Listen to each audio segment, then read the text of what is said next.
While Boba as we see him in the Book of Boba Fett in Disney canon seems unlikely to have a family so far, in the Legends timeline Boba did have a daughter named Ailyn Vel, and today we're going to break down her life. Ailyn was born to Boba Fett and Cintas Vel, only a few years after the end of the Clone Wars, while Boba himself was still quite young. Her mother Cintas was also a bounty hunter and a member of the near-human Kiffar species. Initially, the three lived as a family on the Mandalorian planet of Concord Dawn.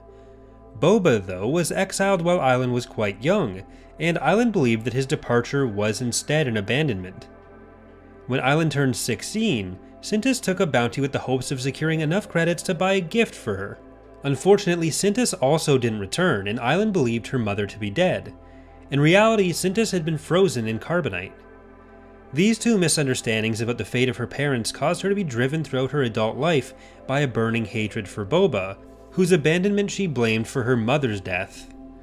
Believing it was the best way to track down her father, Vel became a hunt saboteur. It's unclear if she would have learned of her father's presumed death at the Great Pit of Carkoon and what impact that might have had, but eventually her search led her to a man she believed to be her father in the Etrictarium Nebula.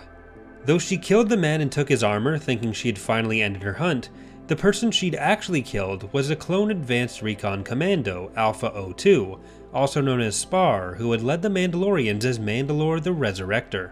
She wore Spar's armor and became one of the many characters who assumed the identity of Boba Fett themselves over this period.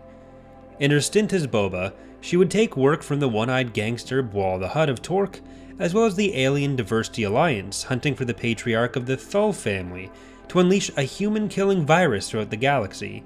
Luckily, they failed too. She became a very skilled bounty hunter in her own right, believing she had surpassed her father.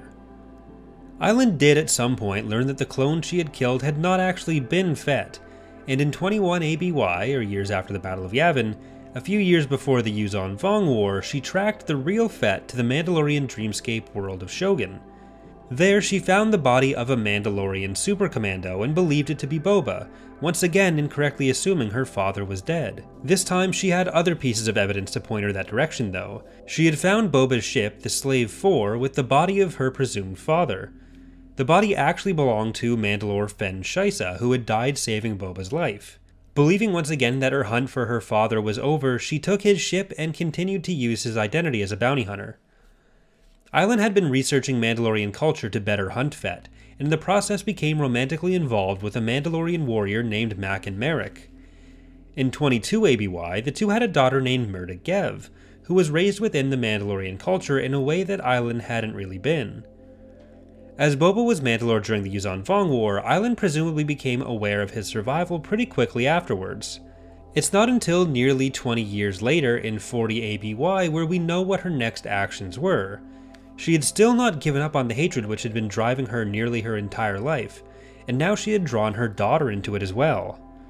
Ailyn gave Mirta a traditional Kiffar artifact called a Heart of Fire, one which had been given to Ailyn's mother Cintas by Boba himself, planning to have Mirta use it to lure Boba to Coruscant, so she could finally actually kill him. While Mirta did manage to find Boba, before all three could be reunited and either clear the air or shoot each other, Ailyn was captured while trying to collect on a bounty set by the rebelling Corellian leader, Thraken Sal Solo, on his cousin Han Solo's family. Thraken had actually set it up so Ailyn would be caught as a distraction from other bounty hunters who he was planning to successfully complete the kill. The other galactic government, the Galactic Alliance, did manage to capture her, and while being interrogated by Han and Leia's son Jacen, she was killed by Jacen's torturous use of the Force. After Ailyn's death, Boba and Mirta were able to repair the relationship, and soon after that, Mirta was able to track down and free the carbonite-encased Cintas, tragically only slightly too late to save Ailyn from being driven to her own death by her decades-long resentment. That's going to do it for today. I hope you've enjoyed this look at one of the more tragic stories of Star Wars Legends characters. If you did, remember to leave a like or subscribe for more.